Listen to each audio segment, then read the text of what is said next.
It's the Pete Sousa Show. Sports, Pete. Nobody tells our stories better than our clients. The difference is stark. I was rear-ended at a stop. I thought I was fine, and then once I got home, I realized it's a lot worse than I thought. I ended up having a ruptured disc. You say you're not hurting, and then an hour later, you're saying you're in all this pain. I just felt like most people would think that I was lying. And that's when I decided to call Daniel Stark. I owe a lot to Daniel Stark. They really got me what I deserved. The difference is stark.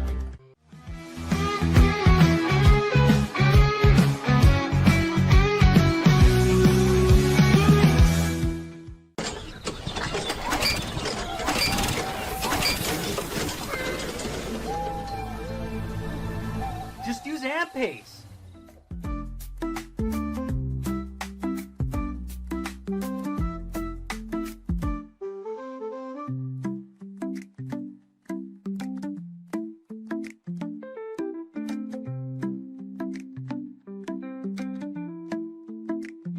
AMP-Pace. With Ease US, make studio quality voiceovers for your videos online in over 149 languages and dialects, featuring 468 natural AI voices. Customize the volume, mood, and pauses to perfectly match your content. Plus, capture high quality videos with no watermark. Record your screen, webcam, and voice, and save them instantly to your computer. Never been easier to create professional grade videos and voiceovers. Try it today at easeus.com. That's EASEUS.com. Ease US.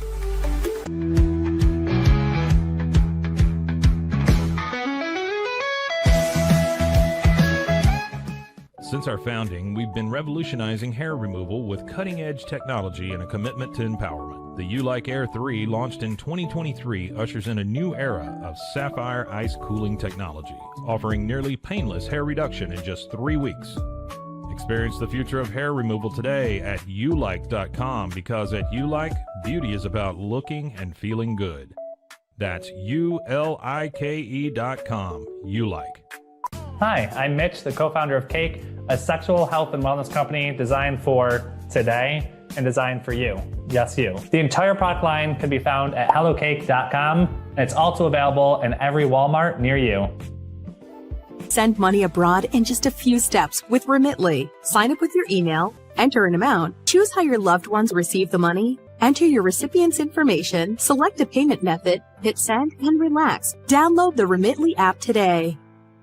Looking for tickets to the hottest shows, games, and events? Ticket Liquidator is your one-stop shop for great prices, no hassles, and guaranteed tickets. Whether it's sports, theater, or concert, for the best seats at the biggest events, start with Ticket Liquidator today at ticketliquidator.com. Ticket Liquidator. Tervis is all about staying hydrated. Each product is built to last and comes in endless designs to match your personality. Stay refreshed and express yourself with Tervis. Visit tervis.com today and find your perfect tumbler.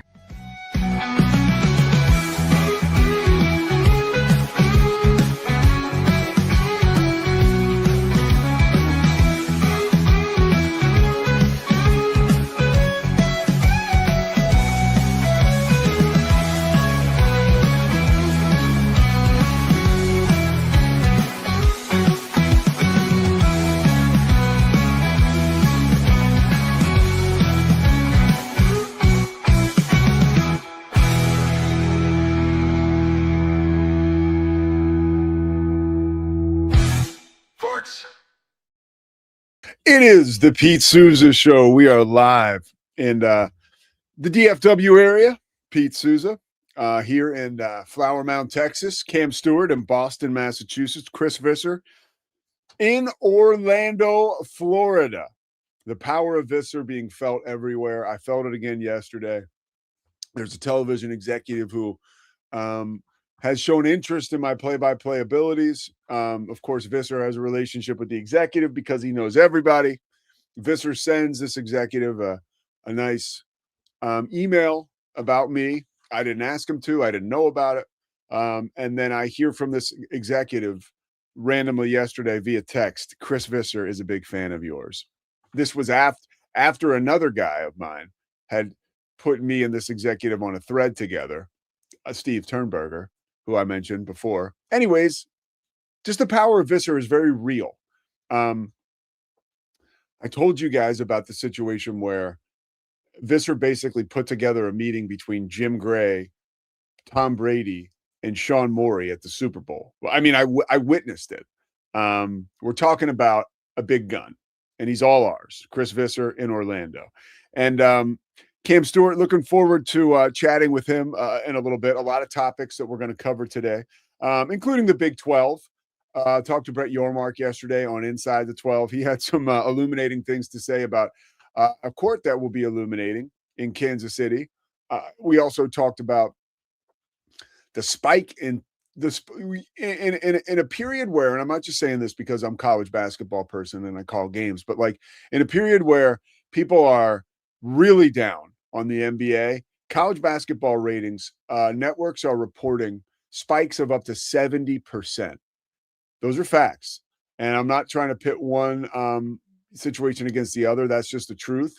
And it has a lot to do with this amazing freshman class, primarily those freshmen play in the Big 12. So I'm going to share a little bit about the conversation we had with him yesterday, King McClure and I, and also talk about Bill Self, what he had to say about Darryn Peterson. Want to get into the new Bob Huggins documentary that we, a lot of us, I'm sure by now, have seen a trailer on, and I just cannot wait to see that. And I think Bob Huggins is a dude who just doesn't get the just due he deserves because of some of the noise around him. And then finally at the end, I hope we have time. I got to discuss this love story. I watched the first episode last night on Fox. It is the Carolyn Bessette, John F. Kennedy Jr. story. It is, I guess you could say, historical fiction. I mean, it's pretty much all based on reality, but anytime you get like a biopic per se, right? Like that's always so touch and go, right? You're right up on the edge. So I want to talk a little bit about that. I thought it was really good. I'll say that. Like, I thought it was really good. But I want to begin with the Big 12. We talked with the commissioner. Let's also, how about Slovacics? You see him up there, right? I'm pointing to it. Isn't that amazing? I'm pointing to the Slovacics logo. What? It's Cam. I'm on the other side. Open up, Cam. I think it's the other way, isn't it? No, it's not. Look at the screen. You're not overthinking it? I'm looking No, at the look. screen. Well, now you can't see. If Slovacics was up here, I'd be pointing right, but now I'm pointing nothing, correct? Your spotter's board. Yeah. Yeah. So watch. That's Slovacics. Give me a thumbs up if you understand. I think it's screen mirroring, so I think it's going to be different from what I see. Oh, it is? Okay. I think it's the opposite from what I see. So All I right, think you're probably right, Peter. Thanks. Just wait. Can I amend that? Yeah. Since it's the Pete Sousa show, you're always right, baby. Shut. Yeah, right, dude. Trust me, you should have been here this morning. Christy's recovering from a cold. Don't tango with anybody that's And a heightened sense of smell, I heard. all right, dude. Beat it. I was told this morning that there possibly could be something rotting. Like, she uses words that I got thick skin. I was told this morning that my morning breath was something like never before. And then after I brushed my teeth, we kind of had to pass by each other in the hallway, and I was told that it was quite possible that something was rotting inside my mouth. I don't believe it. But hey, what can you do? But the backhanded way it's presented to me, it's like I've never smelled it before. So like, you've always smelled so good, but now you smell horrible. Like, for somebody who likes to try to live in the present, like that's not a great sign. All right, our conversation with Brett Yormark yesterday.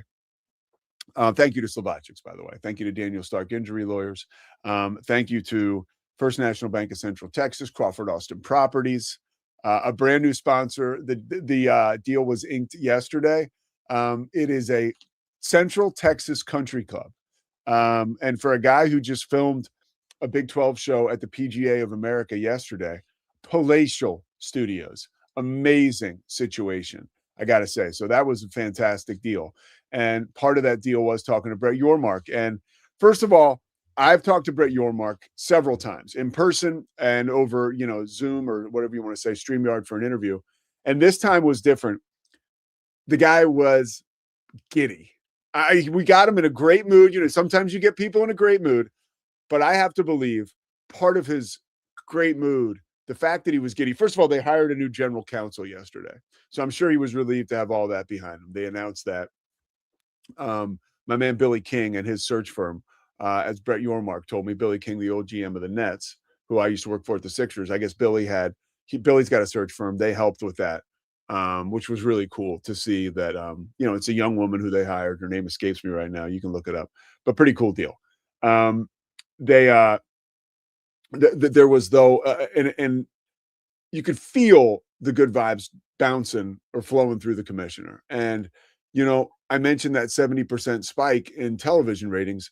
That the Big 12 has seen the lion's share of that, according to the commissioner. Also, right now they have 4 teams in the top 10. I think 6 in the top 25. That's more than anybody else. Now, all this is smoke if you can't come through in the NCAA tournament. But at the end of our conversation, he said, "Hey, I'm ready for." It's great. The competitive juices are kind of cool. He's like, "I'm ready for a national championship," and I'm telling you, if a Big 12 team were to win the national championship, that would mean so much to the conference, to the commissioner, right? I think like they were left at the altar last year. The SEC and the Big Ten, everybody's always talking about those guys and how dangerous they are, how powerful they are. And it's just, we've turned the page now, and it's a different situation this basketball season. I talked to the folks at Baylor. There were 25 scouts at their game Monday night from 27 different teams. That's not necessarily normal. Now in that game, of course, you got Tunde Yesufu, Cam Carr, AJ Devonsa, and Rob Wright. But like you could go to any, maybe you got a Kansas game you're going to. Well, you got Darryn Peterson. Well, who's Kansas playing? Well, they're playing Arizona. Well, then you got Koa Pete, right? Then you got Braden Burries, and now people are looking at Jaden Bradley. He's one of the best point guards in the country. So this conference is at its apex right now, from what I can remember. 2-3 years ago, I feel like we're rivaling that right now. The court. Okay, we asked him about the court, and we didn't look. It's the show's Inside the 12. It's not 60 minutes. We're not there to grill the commissioner, but there were questions that out of curiosity, I asked, like, "Yo, this." I didn't say it like this, and obviously I'm going to paraphrase. I don't remember exactly what I said, but I was like, "This is a different looking situation. Like, how will this be functional with players playing on it?" And he gave us a heads up that if a team is playing at UCF this year. And I'm sure the teams, right, had a heads up on this long before we did. But I didn't hear this, but teams have the opportunity. The court is in Orlando. So teams that have played at UCF have had the opportunity to practice and play on it. Teams that, I guess in Kansas City, they will have a runway where they can get acclimated and play on it. The in-arena experience is going to be second to none. They're going to show replays on this floor. They will show shot charts on the floor, like at timeouts and stuff. And I think some of this will be used during the game as well. And I will say, like, it was kind of a tongue in cheek with a wink and a smile, but they know that they can abort mission at any time, because he said it last. He's like, I think a lot of people really liked my Gucci bag last year, because people were giving him a hard time that the court looked like a Gucci logo, or like a Louis Vuitton logo or whatever. But he's like, "Hey, we tried it. People liked it. Some people didn't. Whatever."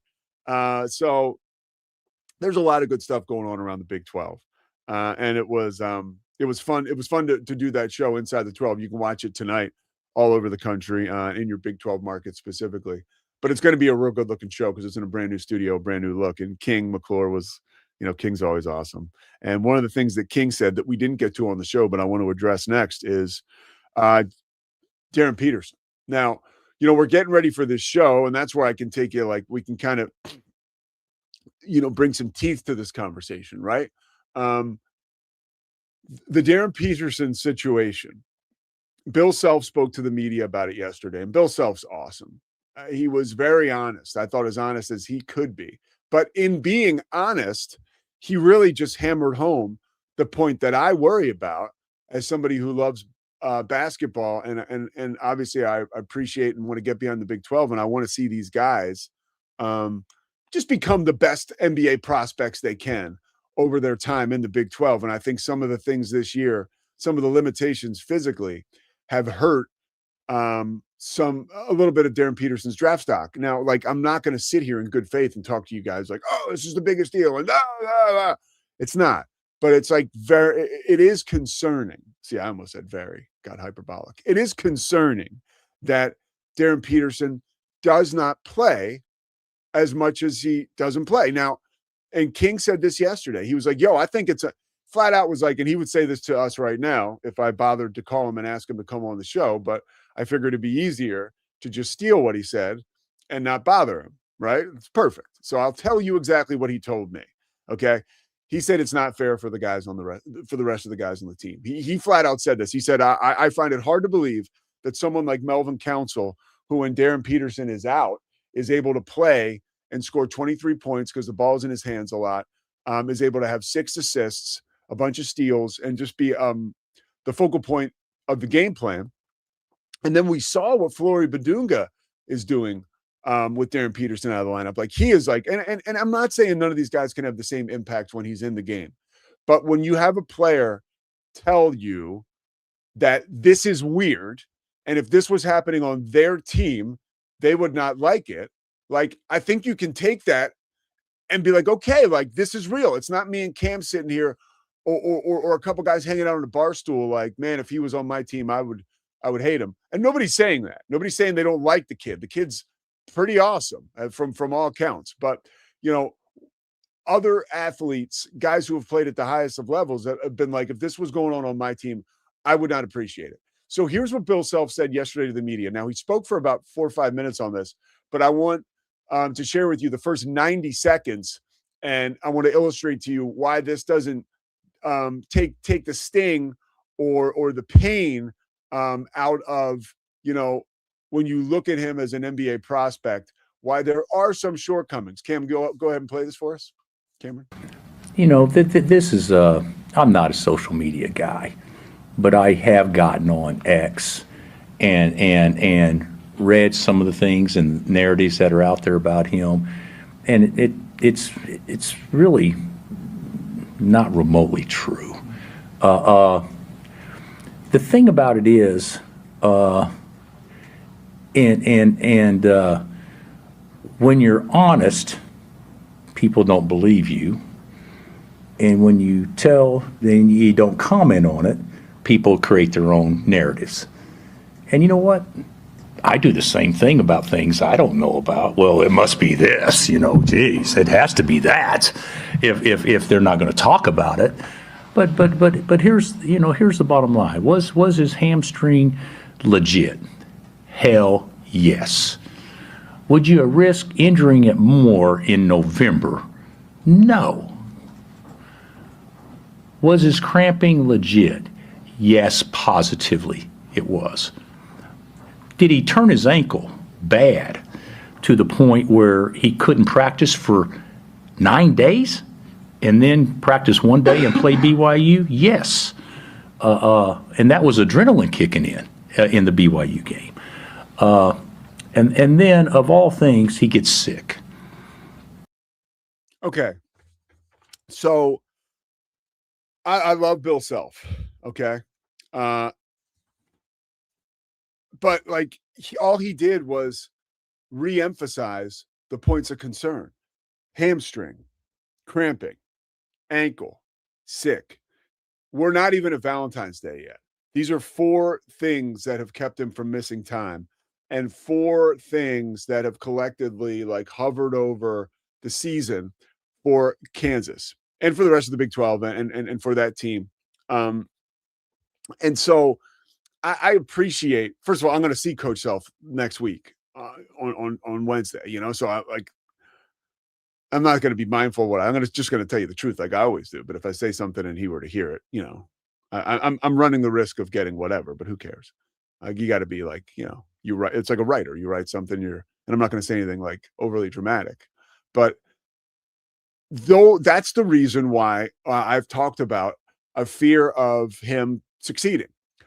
If you're not available, if you're not on the court, that is not a good look. And if you're somebody who every time I turn around, there's another thing keeping you off the floor, that's scary, especially when you put him up against other players that you're, I'm not sure. Then I go with the other player. I just do. Another thing that Coach Self said, which was a really good point. He said that he said he's had a string of bad luck. A string of bad luck, or is he injury prone? Like that is that because it's the same thing. Like if I were to miss work like a lot, and I was like, hey guys, I've just had a string of bad luck. Like I'm not as good as Darryn Peterson, so they just go find somebody else everywhere. But he's so exceptional that of course you give him the benefit of the doubt. One thing that Coach said that I can push back on a little bit too, and I think this is why we saw Coach Tang so pissed off yesterday. Or Wednesday night after Kansas State got blown out, was that he said it's a lot. This is a quote from Self. It's a lot, I would think, when you're 19 years old and you have everybody with the narrative about what's going on. That is very true. But we also have to remember Darryn Peterson's valuation right now and what he's being paid reportedly through the NIL is in the ballpark of $2 million for probably 6-8 months of work where he's not been available to perform during a portion of that time, a good portion now. So it's understandable why people would show concern, why people would do a little bit of barking about this, because it's a situation that is not getting out of hand, but is prevalent, and he's getting paid. Michael Wilbon said last night, and not like he's Matthew, Mark, Luke, or John, and we're talking gospel here, but he said, hey, Jerome Tang, I can promise you, goes into that, when he walks into his coach's locker room after the game, he shuts the door and he says, these guys are getting paid. And that's the truth. Like, they're getting paid a lot, and I get what Coach Self is saying, because at the end of the day, these guys it's the old John Thompson thing. And Wilbon touched on this. When you're writing about these young men, it's always nice to keep in the back of your mind, these are somebody's kids, and right now they really are in that childlike kid phase. Like I just talked to Lex, Christy's daughter, my soon to be stepdaughter. And she's 19 and she's at RIT, far away from home, and she's kicking ass. But if something were to happen to her and she were to be stressed out and need our help, I would look at her as one of my kids, like she's still in that developmental phase. So what's the difference between her and Darryn Peterson? $2 million and a lot of responsibility? No, you still have to take into consideration where they're at developmentally, but that still doesn't take away the concern from the general public. And this is big time sports. It just is.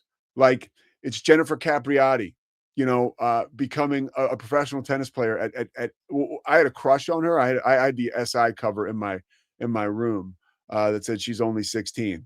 Thought I had a shot.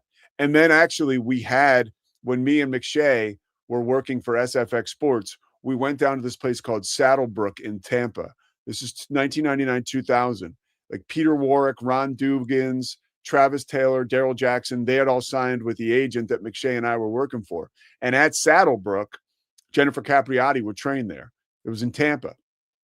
Let's just say I may have shot my shot and I may have missed. I tried. There was a guy who was working out with us. We were all at a bar one night. She was there. And this guy was he'd been drinking and he was kind of getting a little maybe a little handsy. And I said to her, he was with us. So I was like, hey, Jennifer, and she kind of knew my face because I'd been around for we were there for no lie, a few months. I was like, hey, sorry about this guy and whatever. She's like, oh, I can take care of myself. I was like, eesh. All right. I got it. I'm not looking to come rescue you here. But she was actually very nice. But she was affected by that, right? That stardom, that money, that attention early on. And I'm not saying that it was Jennifer Capriati's real choice to be thrust into that spotlight at such a young age, or that it's Darryn Peterson's choice to be, if it is true, if he is just hurt and it is just stuff where, maybe he's a guy that gets hurt a lot. Emotionally, it's still not fair for all that criticism to come his way emotionally, but business-wise, it probably is. Like, this is the conundrum that is life for all of us. So I have concerns. It all goes back to, I think what Bill Self said only emphasizes what some of our concerns are. This is Davidson, 4613. He says, what do you expect Self to say? Yeah, Peterson dog walks me with a tight leash. No, I don't want him to say that. But and I think that was sincere. I think that Self was being very, very fair. I think that he was, and I think he's looking out for his kids, man. I think that's why Jerome Tang may have overshot the mark a little bit, because like at the end of the day, like everybody's getting on his ass now. It's like, yo, who brought these kids to Kansas State? You did. Cam, I two things on Kansas State before we go to break. Okay. I just want to. One of them, I got your. We talked about before the show started. They have a game. They're saying they play Baylor on Tuesday. Yeah, it's their next home game, and somebody put out a tweet. There's a graphic and everything. I should have sent it to you, but whatever. Bag out the Bram, pack the place, bring the noise. Wear your paper bag. Kansas State versus Baylor, Tuesday 8 p.m. So that could get pretty ugly. Then we have, I saw a clip of a Kansas City radio guy who says that they're calling it the Octagon of Room. I did see that. That one was really good because there's so many empty seats. This does and again, like I mentioned to you before we started the show, one more thing about King and how great team sports is, and like the connection between teammates and coaches forever. Coach Tang recruited King, helped King through, like, King had a heart problem like I do. King has a defibrillator. Like, he almost didn't play college basketball. Coach Tang and his wife, Ray, like, they were there for King when he was at low moments. So what did King do after he saw that press conference? He picked up the phone that night and called Coach Tang and just was like, hey, man, I just want you to know I'm thinking about you and I love you. Like, that's pretty cool. And Coach Tang answered the phone. They had a conversation. So we can't dismiss, like, the personal point of this, and we hope Coach Tang will pull through. He'll be fine. Remember, I mean, like, at the end of the day, like, by its kind of definition, that press conference was a cry for help. You know what I mean? Like, yeah, I guess not in its technical definition, but when you get a coach that's putting that on the table, saying, hey, our guys are not deserving to wear this uniform, and not for nothing, man, he's not Rick Pitino. He's not John Calipari, okay? Jerome Tang, while you can say, and I'm sure some Kansas State fans do think he's grandstanding to a certain degree, like, this is not his reputation. This is not what he's been at every stop. If Rick Pitino goes and says that in a press conference, it's weird, but is anyone really batting an eye? No. He's had Larry Bird's not walking through that door. He's had that. Jerome Tang a couple years ago at St. John's, remember, he was like, we don't have anybody that's an athlete. Yes. Yeah, no athletes. I think that's what he was saying. No athletes, man. So okay. All that to say, like, that it is different with Tang. That was, I think, alarming to a lot of people like King, who have been around Coach Tang, have worked with Coach Tang. It was alarming. Yeah. You didn't care. No. Well, what do you mean? I thought it was interesting. I didn't pick up the phone, call Coach Tang. If I could, maybe I would. I don't know. John Jacobs was a fan of mine, but I don't know if Jerome Tang was. I'm sure he was. Jacobs is the man. Jacobs said a very nice thing about me on the air one time. What did he say? It was when I was on with Mosley, and we were interviewing him, and this was like when I was kind of in my bag with college basketball, and I was asking him very pointed questions. Very like. Kind of you were the locked on Baylor guy at the time, right? Yes, yeah, still, yeah. But people were caring more about basketball. And Jake said something about, like, man, you know your stuff, your X's and O's. He can break it down. And I was like, yes. That means he listened. I went to bed that night and I was like, could I be a Division I college basketball coach? Eve Meese also listens. Yes, right? I think that was probably the same year. Yeah. Yes, Eve came up to me after a press conference, a media availability, like in the afternoon, where there was like 4 of us there. And he just comes up to me and he goes, I listened to your show, man. I was like, what? Whoa, whoa. It's like, first off, you shouldn't. I wouldn't recommend the players listen to my show. But that was huge. And he was like, no, I like it, man. He was, I said, I had like my typical kind of snarky comeback of like, oh, I'm sorry. Like, sorry that you listened to the show. And he was like, oh man, I like it. I like it. And I could tell some of the SIDs. That's a lottery pick, Cam, I think. Yeah. Right? Who was almost a Celtic this year. Almost, man. There were rumors of him at the trade deadline. And then, real quick, Jeremy Sohan gets bought out. And I'm like, that would be perfect for the Celtics. And now he's a New York Knick. So, dang, man. The Celtics could have used. I want to ask you a question about just quickly, and then we'll go to break. But I am curious about this. When you doing Locked On Baylor, and this is just an overall engagement thing. Now Baylor is struggling this year, right? And I don't give free rides, but Cam, you can listen to Locked On Baylor if you want. The problem is basketball content as opposed to football. When your team is struggling, okay, and you do football content, people are still pretty much there for it because they're bloodthirsty for football. They've got the tiki torches, but yeah.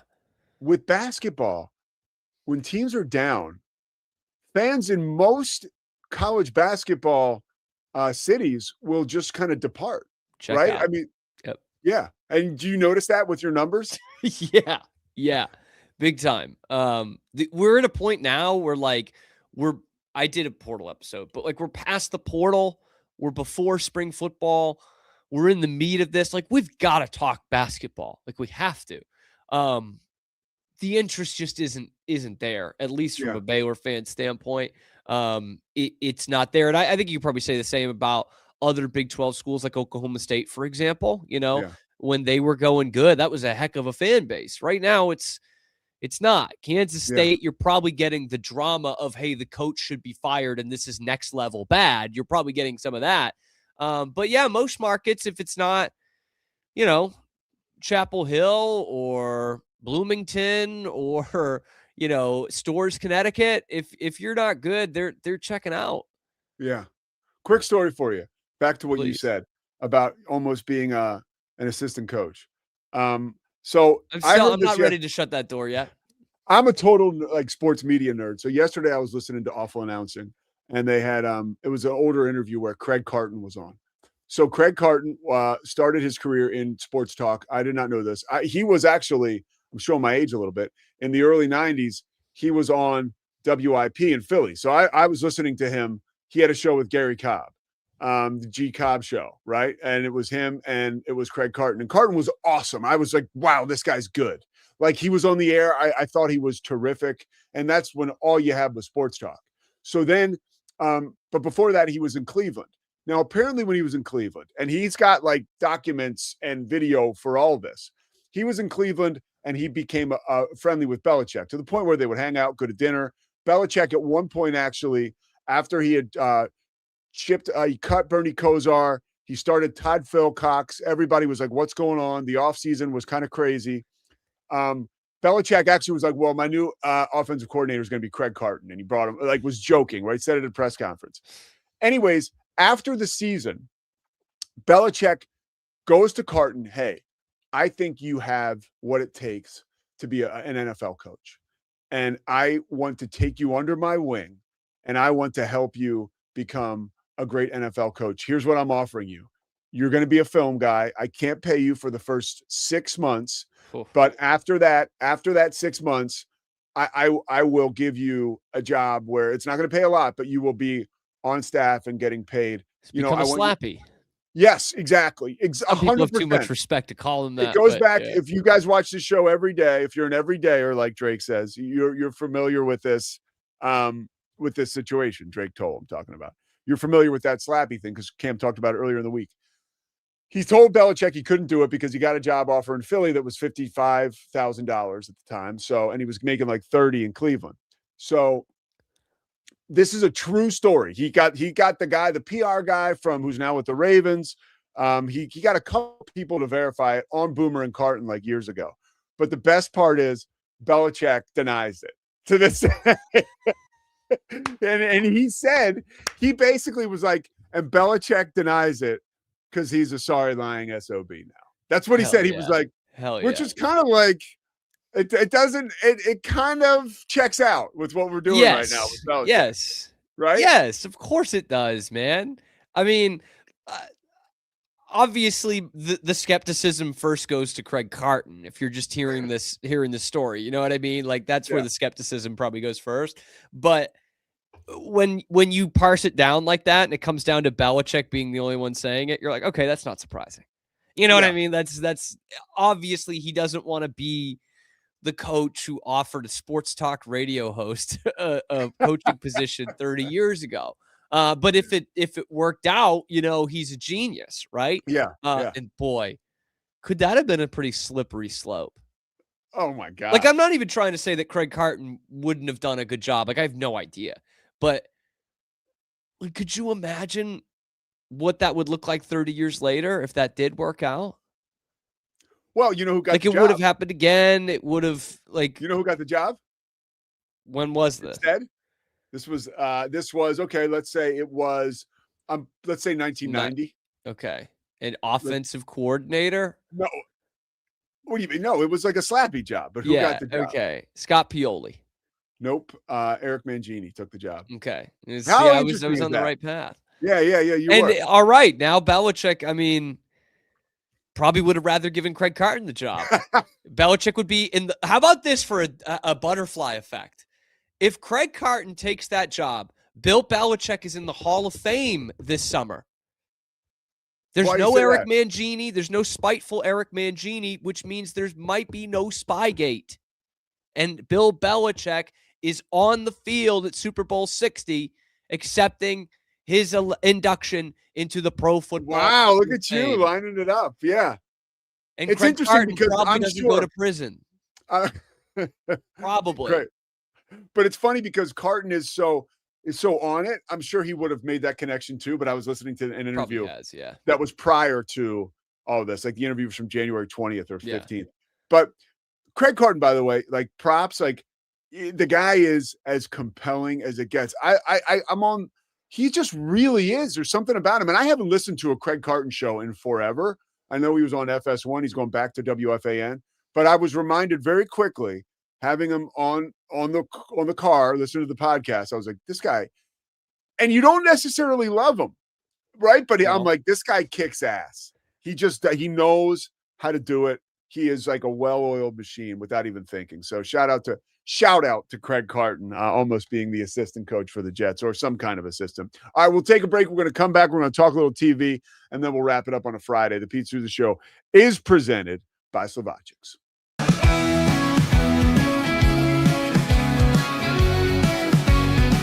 It doesn't matter if your investment budget is small or big. All you need is Benzinga Pro and its powerful news alerts, price tracking, and portfolio monitoring. Subscribe now, and we'll skyrocket your portfolio today. Experience with the Bosley MD hair regrowth kit was amazing.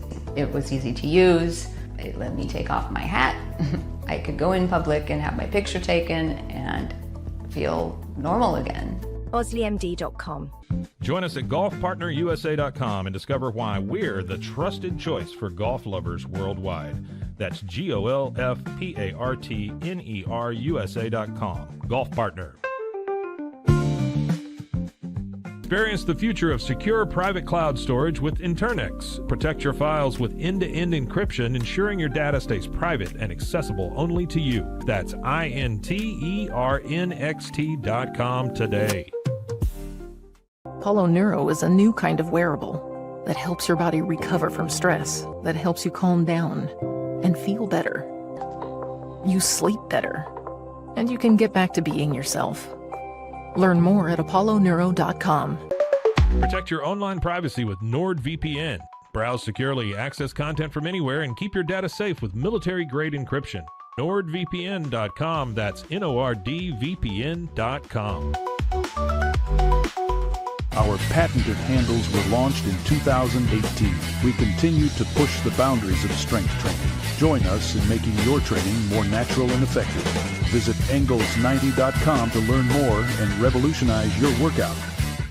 Dive into adventure with scuba.com, your ultimate destination for top-tier scuba and snorkeling gear. Whether you're a beginner or a pro, trust scuba.com for the best in diving equipment and expert guidance. Explore now at scuba.com. That's SCUBA.com. Scuba.com.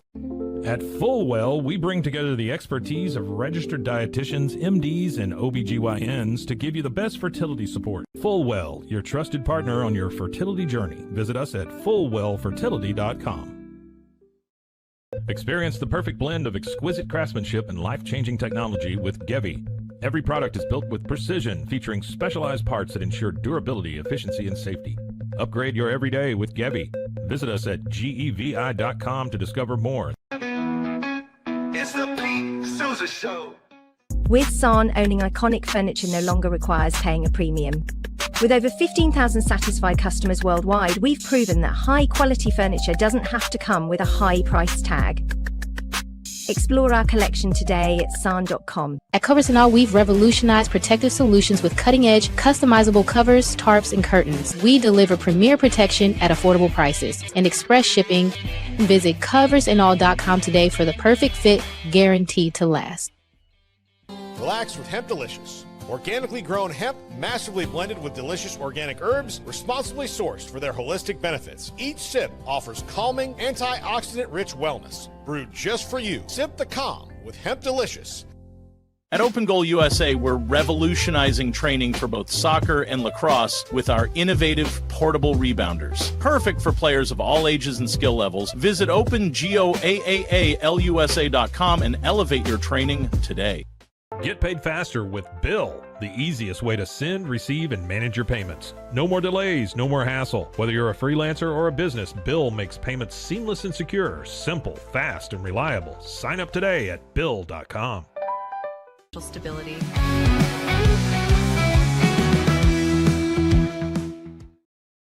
All right. The Pete Sousa Show, presented by Slovacics. So the NBA All-Star Celebrity Game is tonight. Shams Charania is a coach of one team. I don't know who this guy is who's the coach of the other team. They're just showing us. Oh, hold on. Anthony Anderson, lethal shooter. Those are coaches. This one person. Okay, so this is my point. I'm going to go down, and this is not a knock on the NBA. I don't want to make it like we're dumping on them. But so I'm going to go down the list of Shams' team. Okay, and I'm going to tell you who I know and who I don't know. Jenna Bandy, don't know her. Shams Charania, know him. Taco Fall, know him. Rome Flynn, don't know him. Keegan Michael Key, know him. Jeremy Lin, know him. Rick Schnall, don't know him. Dylan Wang, I think I know him, but with a name like that. Amon-Ra St. Brown, know him. Kafu, don't know him. Glorilla, know her. Oh, yeah. And the coaches on Shams' squad are Giannis Antetokounmpo, Alex Antetokounmpo, Thanasis Antetokounmpo, and Mookie Betts. By the way, when I was calling games in the G League, we dunked one of our, I think it was a guy named Darius Odom Jr. dunked on Thanasis Antetokounmpo.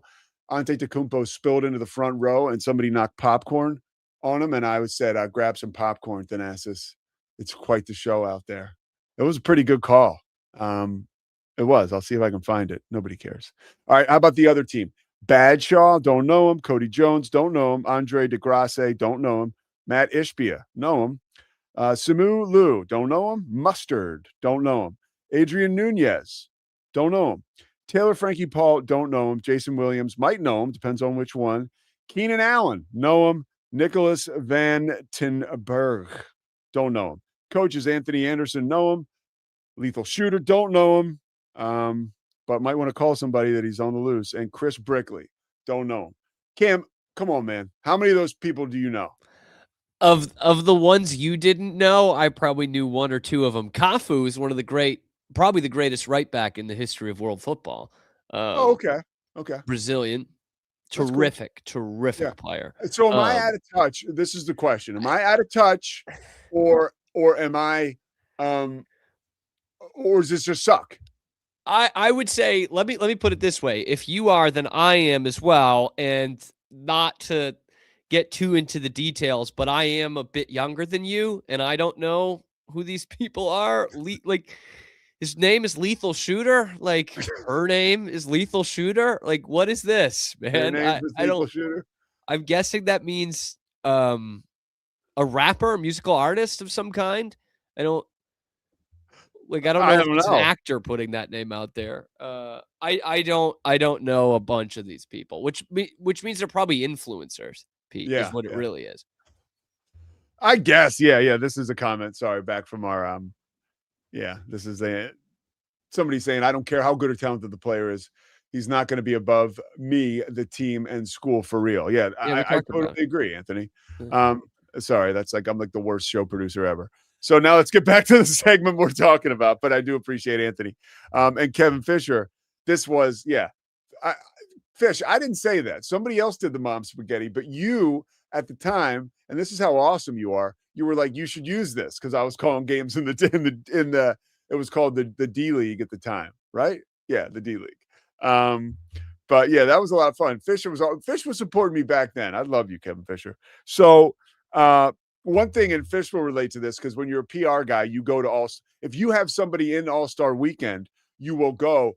A lot of times the team will send you to All-Star Weekend. So when I was with the Charlotte Bobcats, no, we didn't have an All-Star, but Raymond Felton and Adam Morrison were in the Rising Stars game. So we go out there, we're kind of handling these guys. Of course, Adam, I loved Adam Morrison, but I'm not sure if showering was not on the menu. So we get Adam there. Wait a minute. Imagine if he had to live with Christy. This could be. Oh my God, dude. Talk about a disaster. Maybe that's who you bring up next time she says something like that. Be like, hey, I'm not Adam Morrison. We were having a conversation this morning about how I gaslit her yesterday. And she didn't use the term gaslit. I did. I wanted to bring it in and make my point. But she was saying how I told her I flushed the toilet. And after I left, it was apparent that I didn't flush the toilet. And this was brought up this morning. I was like, I'm sorry, I don't see the scoreboard. Right? Like, I'm like, and I could have sworn I flushed, but I don't know, And then we got into a little thing, and I was being a dick, so I apologize. She's stuck with me, But yeah, the Adam Moore, she wouldn't do Adam. This girl's strong-willed, dude. She doesn't mess around like that. No, that guy would have no shot, no chance. Right upon sight of the blackheads, no chance. So, anyways, we go out there. And I was on, God knows what. I was partying like crazy. It was before I stopped drinking and whatever. But I was in a seat at the Rising Stars game, and who comes up to me and is like, "You're in my seat," was Hasselhoff. He's like, "You're in my seat." I was like, I was like, okay. I got it right up. I was like, ooh. I honestly have I remember John Tobias, who comes on this show. He parachuted into Vegas just to come hang for the weekend. It was a lot of fun. We stayed at the MGM. Unfortunately, it was the weekend where Pac-Man shot somebody accidentally. But we had left by then. That was 2007, I guess. Great PR days. I got a ton of stories. I'm sure Kevin Fisher does too. All right, let's talk about Bob Huggins. Let's turn the page to some good news. There is a documentary coming out. Cam, can we play the trailer? How long is it, Cam? It's like 2.5 minutes. All right, let's play like a little bit, and I'll tell you when. Yeah, you just tell me. But so this came out yesterday, and I've been kind of waiting on this, sort of, because I don't think I was fortunate enough to call about 2 or 3 West Virginia games before Huggins separated from the school. And man, I mean, my love affair with him only grew exponentially. He would grab a stool and just do story time with whoever was calling the game. It was amazing. And it was very clear too. One thing shown through. Now, he would MF his players. And that was a little bit like, it was old school, but it was very clear that he loved the SHIT out of these guys. Like, loved them. Okay. So it was kind of interesting, right? Like how, he was hard on him, but it was obvious he loved them. And then he would come and he would talk to us and he would tell us just all these amazing things about the game. And I got to experience that 3 times. And I loved it because my buddy Murph, who I talk about a lot, Murph's uncle, Joe Rogers, played at Villanova, played against Huggins. And I was like, yo, Joe Rogers' nephew's like probably my best friend in the world. He was like, he's like, I wore his ass out. Like, he's just that guy. And he was, I don't know, man. He's one of us, right? So I feel like he has been sort of jettisoned out of the college basketball world. And, some people make him out to be persona non grata. And I think that is persona non bullshit. The guy is an icon. He's a Hall of Famer. And this documentary is coming out. And when I saw the trailer, I said, it's about goddamn time. Cam, give us a little bit of taste here. Oh, what version of him you were going to get? He was verbally violent. He's crazy. What the hell is this? As soon as he steps onto that hardwood, forget about it. 3 words to describe Bob Huggins. Dr. Jekyll, Mr. Hugs. Funny, stubborn, Passionate, loyal, and loyal. confident, unrelenting, Fearless. father figure. His bark was much bigger than his bite. I've never thought it was about me. It was about them. Bobby's name was pretty well renowned. Anybody he went up to, he dominated. My job was to make those guys better. He wanted you to do extraordinary things with ordinary abilities. I could do what I wanted to do. I could coach the way I wanted to coach, and we had great success. It just seems like every time we get it going, something crazy happens. You see the humanity of Bob Huggins in that moment. He is special to me. He built that toughness in me. It made me feel like I was one of the best players in the country. Hugs is a father. He's a father to the fatherless. Love has so many different faces to it. What you see on the sideline, that's love in the competitive arena. I had really good guys. I had guys that believed in me, and I believed in them, and we had a heck of a run. I made a very poor decision that's reflected negatively on the basketball program and the university. And for that, I deeply regret. Falling too fast to prepare for this. Tripping in the world could be dangerous. Everybody circling. Okay, Ken, we can take it down. Okay, like that is, whew. I gotta say too, and one memory I have from talking to him when I was lucky enough to share some time, he told us a story about, and this is why I think, he has a bit of a chip on his shoulder, and so do the folks who love him. West Virginia I guess you could say they did what they had to do, but it was super weird. Remember he got that DUI, and it was on the heels of making a comment on a radio station that was like, something that you don't want to say, and he shouldn't have said, but it wasn't like a fireable offense in my opinion. And then he was really, like I mentioned, persona non grata, right? So, but on the other side of that is like when times were tough at West Virginia, like I remember he told us, me and the guy I was calling the game with, Brendan Manzer specifically, West Virginia would have plans to outfit the arena with new seats, and they get halfway done and they'd be like, we're out of money. So guess what? Hey, coach, can you go see X, Y, or Z, hat in hand, and go get us this money? Yep. Okay. $2 million. Like, go, there goes Hugs marching out into Pittsburgh or West Virginia or wherever to get the money. And every goddamn time they needed that, he came through. And I think that there's a lot of those stories that don't get told, the off the court power that he was able to wield and what he brought back to West Virginia, his home university. And look, I can give you all the rah-rah BS I want. The statistics speak for themselves. I just want to go through because I was checking some of this stuff out. Almost 1,000 career wins. Okay. Cincinnati sucked on fire. Okay. He turns that program around completely, and they are a national power. They go to the Final Four when college basketball is at its goddamn apex. They go to the Final Four with Duke and Indiana and Michigan, the Fab Five, and Cincinnati. You want to talk about college basketball and the rock'em sock'em go, like that was nothing like it. Okay. And then he took West Virginia to the Final Four and he made them consistently relevant in the Big 12. And I'll bring up King McClure again. Ask him about Press Virginia. What the hell that was like. Okay. So you got the two Final Fours, 92 and 2010, right? In different eras. And that speaks to the basketball IQ of this guy and his ability to bring it wherever he goes. They led the nation in steals goddamn almost every year. West Virginia did. Forced turnovers. That's the Press Virginia. And you could say the Press Virginia that was not gimmicky, dude. That was controlled chaos. It was disciplined aggression, and it was scary. Okay, multiple. I'm talking like 4 or 5 Elite Eights. We talk about the Final Four, 14 NCAA tournaments. Cincinnati was an absolute bully. Okay, and pros that he developed, not quite as impressive, which is where you get to. The guy never really had a freaking star. I mean, you saw Kenyon Martin, right? Of course, but like you're talking about really a cast of like Nick Van Exels and Joe Mazzulla's, right? Like, and he was a player, and he was a really good player. His deep connection to West Virginia was more, it was just personal. And, you know, I got a couple more notes here I put out.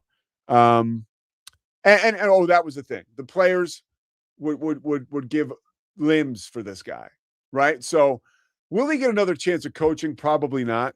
But if I get a chance to carry this guy's legacy at any point in time, I'm going to do it. Especially for me, like, dude, later on in that trailer, Bill Self says it himself. And Bill Self is just so awesome, right? He's like, we all have like really major flaws. And his were just put out there for everybody to consume and, you know, kick around and talk about. It was just that kind of situation. And yeah, he made a couple mistakes, but great man, great coach, hard-headed, probably too much pride, but find me a high achiever that doesn't have too much pride. So I can't wait to see this. And there's so many of his guys out there. Like I get a chance to call UAB on Saturday or Sunday. They play Tulane. Andy Kennedy was his assistant at Cincinnati with Frank Martin. And Andy Kennedy tells a story. He's like, it's my first year as an assistant coach, and sideways and Hugs gets sideways with the administration like 2 days before the season. And now I'm the head coach because Hugs is gone. And by the way, forget about the time he spent at Kansas State, like literally booing that program that was dog crap before he got there. And that was just like that. The Kansas State thing is a great example of like, you could put that dude anywhere and he, you know, anywhere Power 4, right? And he will make them a legitimate contender right away. Okay. So that's my Bob Huggins rant. Last, Cam, anything on Bob Huggins? No, I think you pretty much nailed it. Kind of a complicated figure, but everyone who worked around him said how great he was. Yes. Like, that's something I noticed every time they came to Waco was like, he seems like a prickly figure from afar. You see him MFing his team and whatever, but everyone, especially like the student journalists, were like the best, always gave us time, always did that. It is kind of interesting that a guy with the resume that he has basically exits the 2 spots that he was a star for the same reason, both DUIs, essentially. You know, I know there was some extra stuff added on to the West Virginia one, but like, I don't know, man. I just think of how many jobs you don't lose in the real world by getting a DUI. And Bob Huggins lost both of his for that in one way or another. It's just kind of odd to look at. You know, I'm not trying to say, DUI is nothing. I'm not trying to say that. Yeah, but no. We all know someone who has one, and they're not disgraced. You're staring at somebody who is racked up a couple, but you know, that was more than 20 years ago. And a lot of sobriety, but that, and that's kind of what I'm saying. And I've heard that Hugs is sober now, apparently, like, you know, and the last thing I'll say, and this speaks to the dark side of Huggins, Josh Eilert he took over after Huggins was bounced at West Virginia, and after he got that DUI over the summertime, and there was really, it got so messy, but Eilert took the job. And you hear this, Rolly Massimino did this to Steve Lapis. When Rolly left Villanova to go to UNLV, his relationship with Villanova was fractured. So Lapis then does a really good job at Manhattan, comes back, gets the head coaching job at Villanova. He was Rolly's assistant. And when he took that job, Rolly was like, you're out of the family. Like literally like the Godfather. Same thing happened with Josh Eilert. When he took that job after Huggy Bear got dismissed, Huggins was pissed. And Eilert told me flat out, like, dude, I wish this would have gone a different direction. This is uncomfortable and difficult for me. Eilert played for Huggins and was an assistant for him for 17 years.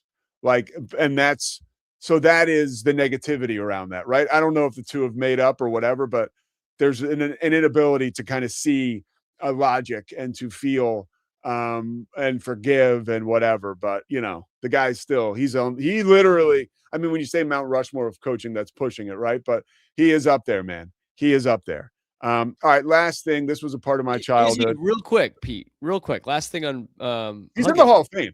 Is he the best coach to not win a national championship? Boy, that's tough. I'd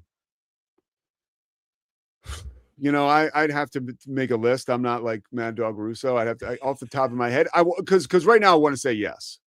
Yeah, right? I do too. I don't. There's not another one that immediately comes to mind. Boeheim 1-1. Anthony, Kevin, Scotty, guys that are in the chat. Anybody have an idea of anybody better? We'll he's better than Kevin Ollie. You know what I mean? So that's why it can't be the end all be all. You know what I mean? No, he's better than that. He's better than. You could argue he's better than Gary Williams, although those are two similar resumes. Took two teams to the two different programs to the Final Four. Programs that it's not like he and it wasn't like Kentucky or Michigan. Right. These are programs that were dormant prior to him. Right. Pretty much. I mean, Gail Catlett, okay, whatever. He did halfway decent. But West Virginia was and also ran forever. No matter what conference they were in. Yeah. So just think about it. Something to think about, Pete. So I'll think about that. What if Jerome Tang was the best one to ever win a championship? Steve Fisher. Yeah, that's another one. Fisher did win one. I know. He's saying like he's up there with Gary Williams and those guys. The one-timers, the one-time club. Scott Drew. Yeah. Kelvin Sampson. Scott's awesome, dude. Kelvin Sampson gets a shout as someone who's not won a national championship. Yeah, Anthony will play for him too. I like this Anthony. Anthony's I could tell Anthony's the kind of guy you want on your team, dude. He's going to play D. He's a bucket getter, and he doesn't want any BS. A draw charge. Yeah. Oh wait, Steve Fisher. What? Yeah, come on, Kevin. Took over right before the tournament, if I'm not mistaken. Oh yeah, that had a great Massachusetts player, of course, Ramil Robinson. That was a phantom foul, dude. Seton Hall got so screwed. Yeah, they did. So screwed. That was a BS foul. BS. Okay. Let's get to our last segment, and I'll be quick on this, but I want to tee you guys up with some good TV. This is good. Greg McDermott. Well done, Fish. He's up there. Really is. Had a chance to call their game last week. I called him Doug. People were not happy, dude. I called him Doug early in the game, and I did the insecure broadcaster thing and this is after I, talked to the guy. If you watch the whole game, I hit it in the nickel seats, right? But the goddamn slip-ups like that. And Creighton fans are cool because, of course, the insecure broadcaster in me, I said it. I knew I said it. I get on Twitter, and people are like, it's 2026 and people are still confusing these two. I was like, and that's one of those things where it's like, yo, I mean, you don't say anything. You just like the tweet. Hey, you're right. What am I going to do? Take me to task, right? I didn't get it wrong again. And I think I honored Creighton very well in a dramatic victory that they had. Amazing. Put up a great video about Josh Dix and what he overcame last week. You can find that on the Pete Sousa Show YouTube. Let's wrap up. Cam's got trivia at the very end. But I want to wrap up, and I got to show that if you're a product of the 90s, remember now, I was in high school in 1992. I turned the corner, right? Had my first girlfriend. I really I was starting to get social. Things really, pop culture, really, I was into it all. Okay. And there was something happening, as a kid in Philadelphia, and my parents, I was raised Catholic. My dad's from Connecticut. My mom's from Philadelphia. We were a Camelot family. My Uncle Marty, JFK came to Villanova and spoke. We were a JFK Camelot. We were drinking the juice big time. So JFK Jr. was really an important personality to us. I didn't know why, but I knew the guy was super handsome. He seemed awesome and very cool and approachable. And apparently he was some kind of royalty. He was all over the tabloids. And even to the point where I knew exactly who he was. And I knew a lot about him when I was a sophomore in high school. And he meets Carolyn Bessette, excuse me. And they fall in love. And I was very familiar with this love story, which was up and down. And even again, this is pre-TMZ. This is strictly tabloids like New York Post, National Enquirer, Daily News. When, this stuff was splashed all over. But you knew that there was a ton behind the scenes that was like super interesting. Well, FX has released a show. It's up now. I watched it last night. I watched the first episode. Now it could be, you could say at times that it's slow, because it actually is like, as we would say if it was a movie, it's an actual motion picture. It's a picture, it's not shoot 'em up action, and it's a love story. And it is awesome in a sense where, as somebody from the 90s, they do a great job of, Carolyn Bessette works for Calvin Klein, and it was documented and, very true and very real. She worked with people like Annette Bening and Diane Sawyer. All kinds of celebrities will come in and get outfitted by her. She was a big player in that world. And then she met JFK Jr. But it was one of those things for me as a kid growing up. I'm constantly Googling, Carolyn Bessette, and this has got everything I want. It's 1992, 93. They go to Carolyn Bessette. She's at a big club. They're referencing New York clubs like the Tunnel and Mickey Rourke, and she's at a club. Her friend next to her is doing blow. They're talking about this doorman that she's dating, Carolyn Bessette, and I'm like, well, this has to be real, because they've talked about this doorman 3 times. So then I Google who is the doorman that Carolyn Bessette dated? Well, it was this guy who ended up on Baywatch, and the guy wrote a book about his relationship. What a sucker, right? With Carolyn Bessette, and said how they continued their affair well into when she was married to JFK. And there's stuff with infidelity on her side. So it's a cool show. And they did a very good job. They get it really close to how JFK looks. They get it close to how to be honest, the woman is better looking than Carolyn Bessette. I can say I was always like, really, JFK? I get it. She was this woman of mystery almost. And I think she knew how to play him, right? She was not easy for him to get, but that's a recommendation for you guys coming up this weekend. All right, Cam, what do you got for me? Trivia-wise. I thought you would love this. By the way, would you watch a show like that? Yeah. Yeah, maybe. I got one more short. I'm watching. Okay. I'm watching this show with Christy called "It's All Her Fault." You seen that one yet? What's it on? It's on Peacock. Shiv from Succession is in there. There's another. Dakota Fanning is in there. I watched a movie on Peacock last night. By the way, huh? Watched a movie on Peacock last night. What'd you watch? A little film called My Cousin Vinny. Do you ever worry that you and because I worry about this, that by rewatching the same stuff, that we're missing out on the new stuff? Maybe. Yeah. Because I don't consume, sometimes I'll listen to Bill Simmons and I'm like, okay, I understand that it's his job, right? The pop culture stuff. But I'm like, where does this guy have the time? He watches all the new stuff, the old stuff. And with me, and I'm not afraid to admit this, I am very much a need to hear buzz about it kind of guy. Okay. Especially with new Netflix shows. If I don't hear people talking about it, then I'm like, this isn't going to be worth my time. Yeah. I am very much like that. I form my own independent thoughts when I watch it, but if I'm not hearing people liking it, I'm like, it takes a lot. It's Oppenheimer. Before it got the buzz, I was like, okay, I'll see this. This is I get this. Yeah. But I thought Marty Supreme sounded wild at first, and people were like, no, it's actually really good. It's going to get Oscar buzz. Did you see it? I haven't seen it yet, but I'm thinking I'm going to try and see it this weekend. That's why. Okay. I do need to hear about it a little bit first. All right. See you, Anthony. That's our guy. Hi, Anthony. Bye, Tony. I appreciate you being in the chat. And Fisher, how about this? He agrees. Just watch Good Bull Hunting for the 738th time. Typical. I have been the last couple months kind of rewatching some good, I don't want to say classic, but good movies that it's just been a while. So that's why The Fugitive I watched on the well, I think that now Vinny, I agree with that. Every 5-6 years, I feel like I need to watch All the President's Men. Yeah. There's movies like that you just need to familiarize yourself with because they're that special. Including some of the ones we might talk about in this trivia question. Look at this guy. I don't think so. Pal. Who's that? I don't know. Pete Sousa. Hey, Reed, it's all good. I will not be in the dunk contest. one of the times when I was working for the Bobcats, they sent Gerald Wallace to the he was in the dunk contest, and it was very clear that the moment it started that Gerald did not want to be there. And it was like it was like he didn't, he was a great example. He did not want to make a fool of himself. And so that was rough. Okay. Okay. I guess it's trivia time, right? Oh, yes. no. It's all her fault. Last thing. Oh, Sorry, yeah. I'm all over the Sorry, place. I interrupted. I just want to pay homage to Michael Pena because the actor. I'm watching this. It's all her fault. And it's like Shiv, whoever Shiv Roy is, she is like the tent pole of the whole show. I'm like, wow, she's great.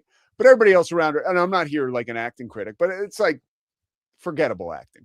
And then they start to really lean in to Michael Pena, and he just blows everyone off the screen. And I'm not that guy, like that theater guy, but when you're watching a show with a bunch of horseshit actors, and then all of a sudden somebody shows up and starts acting well, it's like you would have thought he was Robert De Niro in the middle of Taxi Driver. I was like, oh my God. Like in the middle of the show, he's talking to Shiv Roy, and I'm like, now this is cinema, like, yeah, it's like, whatever. Yeah.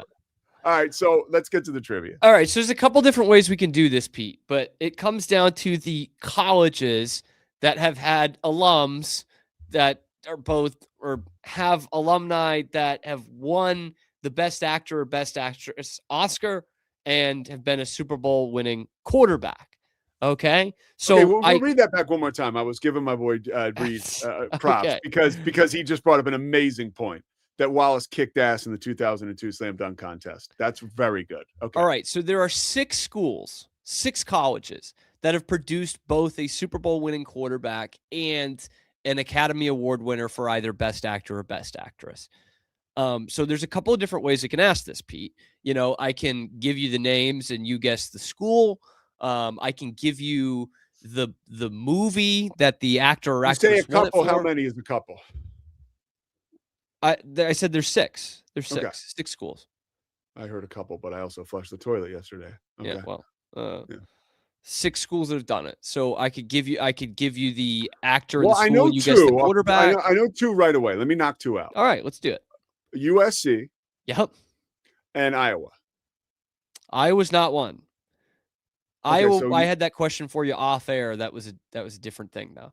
Oh, so you misled me. Okay, so I was a Heisman Trophy winner and a Willy Wonka. Yeah, that was not the same thing as this. Okay, so I know USC. That's easy because Darnold just won, and obviously somebody from USC won an Oscar. Okay, 2. So I got Forrest that one. Whitaker and John Wayne. Okay. Yeah, John Wayne played football at USC. He's also got an airport. Yeah. Yeah. Okay. Yeah. All right. So you've got one of the 6 down. Let's do. All right. So let's do the 5. I guess. How about you give me the? How do you want to do it again? So I can give you the people. I can give you the quarterback and the actor. So I could give you John Wayne, Forrest Whitaker, and Sam Darnold, and you can guess the school. All right, let's do that. Let's do that. Oh, dang. I was kind of hoping you'd do one of the other ways, but that's okay. All right, let's do it the other way. Well, I was going to give you like the movie that they won for, and you could try and get the actor. Okay. And from there, okay. So like, for example, I'll go with this school. Do you want me to give you the school when I do that one? Up to you. You're in charge. Okay. So you already got USC. Let's do their crosstown, UCLA. You want to get the quarterback first? Well, Troy Aikman. Yep. And they also have a Best Actor and a Best Actress. The actor won it for Leaving Las Vegas. Nicolas Cage. Yes. Okay. And the actress for the bonus point won it. Huh? Well, go ahead. 4. Won it for As Good as It Gets. Oh, God, what's her face from Mad About You? Whatever. Get her out of here. Helen Hunt. Helen Hunt. Yeah. Okay. You gonna did Paul Reiser win one too? Come on, let's go. There's another one in the state of California, an ACC school in California. Stanford. Kevin Fish. That. All right, so let's get into the people. All right, so 2 quarterbacks for that one. Jim Plunkett. Yep. And John Elway. Duh. Yeah, I was gonna say lost more than he won. And the actress won it for Walk the Line. Fuck, who was in that movie? Yeah. Oh, was Reese Witherspoon in that movie? That's the correct answer, Pete. Okay. Reese Okay. Witherspoon. There you go. Okay. This is the toughest one on the list. I'm rolling, by the way. You are rolling. This actually, we'll skip ahead. We'll do because there is another ACC school in the same state that is also on the list. Okay, not in California. In California? Yes. All right, so we're doing that one now. Yeah. This is annoying now. I hate these ACC schools like being all over the goddamn place. Just tell me the school. That would be the University of California. Oh yeah. Okay. Yeah. What? Okay. Let's get into the movies. So all the right. quarterback is quarterback's Aaron Rodgers. Yep. Okay. And movie. This guy lost a bunch before he won for To Kill a Mockingbird. Gregory Peck. Yes. Bang. Okay. This is a tough one here. Tough because of the quarterback, actually. It's another ACC school, but it's Florida State. Oh, okay. This is the toughest quarterback on the list.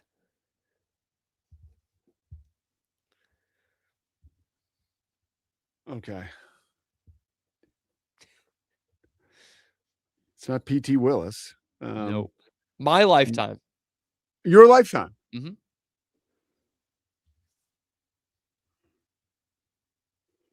Just a journeyman guy, though. Oh, Brad Johnson. Brad Johnson is the quarterback. Happy I Brad wish. Johnson is the quarterback. The actress, she could have won a bunch, honestly. This is the third time she was nominated. She won it in 1977 for another classic movie that I watched recently, Network. Oh, gosh. I can give you the nominations as well, if you want. Was it Aubrey Hepburn? No. God damn it. That was a classic. All right. What do you want to do? Also nominated for Chinatown and Bonnie and Clyde. And what else? Bonnie and Clyde. No. He's getting a blank here. Oh, Mia Farrow. No. Who was it? Faye Dunaway. I wouldn't have gotten it. Loved her in King Kong. God. I was Anyway. obsessed with King Kong as a little kid. Okay, the final one, a Big Ten school from America's Dairyland, the University of Wisconsin. It's going to be tough. The quarterback you could get, the actor I wouldn't have even gotten. So give me the movie for the actor. Okay. This is actually the only one on the list who won 2 Best Actor Academy Awards. He won it for Dr. Jekyll and Mr. Hyde and The Best Years of Our Lives. I don't know. I'm not Yeah, going to waste everybody's time. yeah. And who's the Wisconsin quarterback?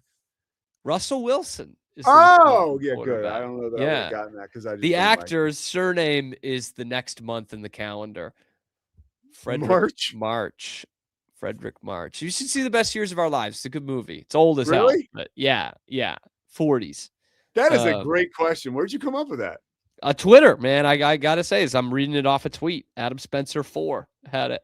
Nice job, Adam. And what's crazy about this Super Bowl is no matter who won it, they would have added to the list. So USC was added to the list, but North Carolina could have been added to the list as well. Who was that?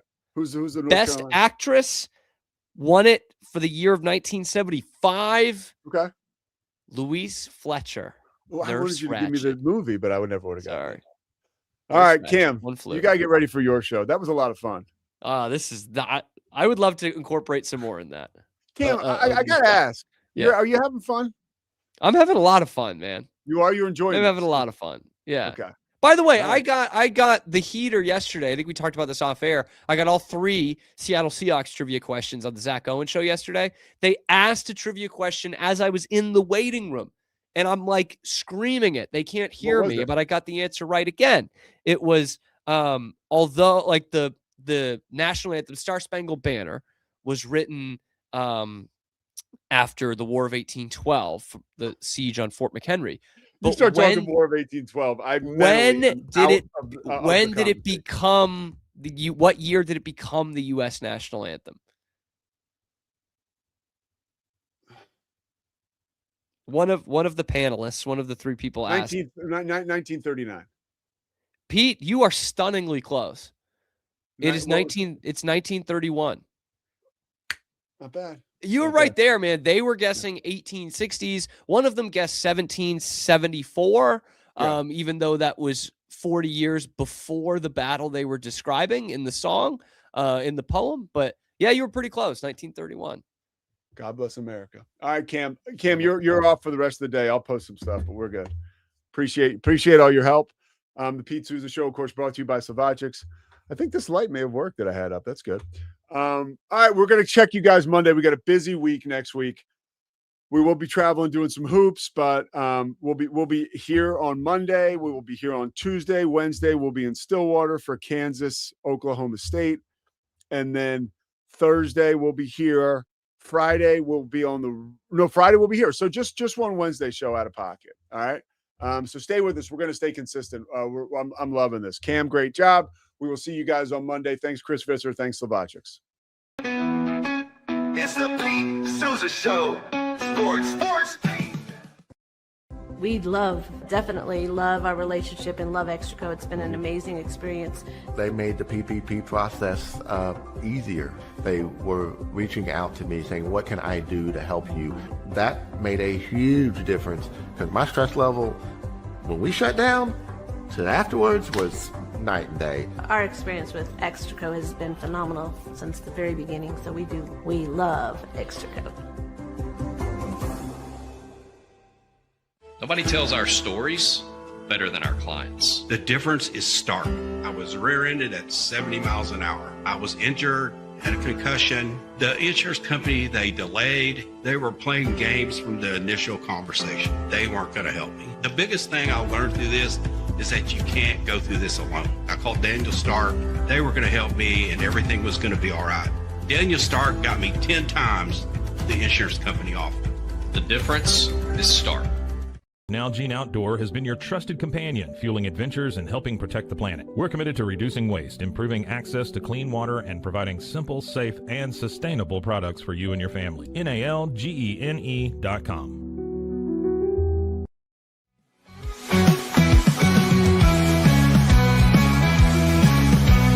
Our professionals are not only experts in managing urgent concerns, but also in providing top-notch preventative health care. We're proud to connect pet owners to a vast network of licensed veterinary professionals, ready to address any immediate concerns. Book your first appointment today.